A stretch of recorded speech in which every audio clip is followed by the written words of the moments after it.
പെരുന്നാളിന് കുറച്ച് ദിവസം മുമ്പത്തെ വീഡിയോ ആണ് കേട്ടോ. അപ്പൊ ഇന്നത്തെ രാവിലത്തെ സ്പെഷ്യല് നല്ല ഇടിയപ്പവും മുട്ടക്കറിയൊക്കെ ആയിരുന്നു കേട്ടോ. അപ്പൊ ഇന്ന് വൈകുന്നേരം ദൃശ്യം 3 കാണാനുള്ള പരിപാടിയിലാണ്.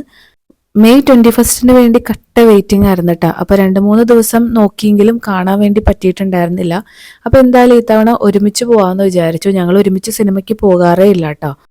അപ്പൊ ഈ തവണ എന്തായാലും ഹാസിമിനെ വെച്ചിട്ട് ഒരു പരീക്ഷണം നടത്താമെന്ന് വിചാരിച്ചിട്ട് അങ്ങനെ എല്ലാവരും കൂടിയാണ് ഇന്ന് ഫിലിമിന് പോകുന്നത്. അല്ലെങ്കിൽ ഞാൻ ഫ്രണ്ട്സിന്റെ കൂടെ മാത്രമേ ഫിലിമിന് പോകാറുള്ളൂ. സിനിമ 9:50 ഞങ്ങൾ ചെന്ന് നിസ്കാരം കാര്യങ്ങളൊക്കെ കഴിഞ്ഞ് ജസ്റ്റ് ഡിന്നറൊക്കെ കഴിഞ്ഞിട്ടാണ് കേട്ടോ കയറിയത്. ദൃശ്യം 1-ന്റെയും 2-ന്റെയും ഒരു കട്ട ഫാനാണ് കേട്ടോ ഞാൻ. അതുകൊണ്ട് തന്നെ എനിക്ക് കുറച്ച് എക്സൈറ്റ്മെന്റ് കൂടുതലായിരുന്നു. അതുകൊണ്ട് തന്നെ റിവ്യൂസോ കാര്യങ്ങളോ ഒന്നും കാണാതിരിക്കാൻ ഞാൻ മാക്സിമം ശ്രമിച്ചിട്ടാ. അതിന്റെ ഇടയിൽ എന്റെ ബെസ്റ്റ് ഫ്രണ്ടിനെ ഞാൻ ഇവിടെ വെച്ച് കണ്ടിട്ടുണ്ടായിരുന്നു. അങ്ങനെ ഞങ്ങൾ സിനിമയ്ക്ക് കയറി ഒരു മണിക്കാണ് കേട്ടോ സിനിമ കഴിഞ്ഞത്. സിനിമയുടെ റിവ്യൂ പറയാനാണെങ്കിൽ 1-ഉം 2-ഉം കമ്പയർ ചെയ്തിട്ടുണ്ടെങ്കിൽ ഞാൻ വളരെ ഡിസപ്പോയിന്റഡ് ആയിരുന്നു കേട്ടോ. ഫസ്റ്റ് ഹാഫ് വളരെ ലാഗിങ് ആയിരുന്നു. സത്യം പറഞ്ഞാൽ എനിക്ക് ഉറക്കം പോലും വരുന്നുണ്ടായിരുന്നു.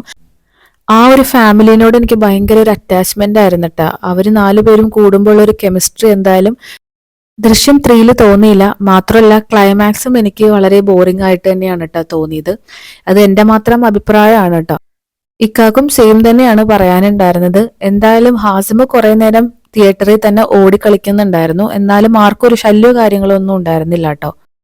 പലർക്കും ഈ സിനിമയെ പറ്റി പല അഭിപ്രായമാണ് കേട്ടോ. അപ്പൊ എന്തായാലും എല്ലാവരും കണ്ടു തന്നെ വിലയിരുത്തുക. അപ്പൊ